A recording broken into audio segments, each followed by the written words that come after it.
最近香港多咗一種新興嘅高危活動，唔係行山，唔係潛水，而係操練。警方話查到一班後生仔非法操練，咁到底點先算操練呢？做 gym 又算唔算呢？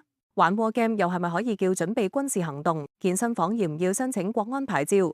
同一時間，一場牽涉大量人命嘅災難，起火原因未交代清楚，制度責任未有人講，改善方案依然未見蹤影。但黑暴罪事已經 ready， 法律上真正嘅關鍵唔係做咗啲乜，而係被指想做啲乜。近年國安相關案件都有一個共同特點，控方唔單止會講你做過某啲事，而係會講你做呢一啲事係為咗將來某啲行動鋪路。咁所以非法操練罪本質上唔係罪，而係一條高度依賴推論、意圖判斷、政治語境嘅罪名。而家嘅所有嘢只要拎出黑暴兩隻字，好多問題就可以唔使答，好似唔講黑暴就解釋唔到任何悲劇。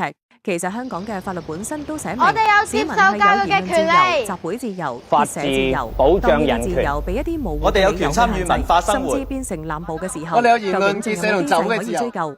我哋有出入境自由。喺香港，經濟、社會、文化、公民同政治權利都係受到國際人權公約嘅保護。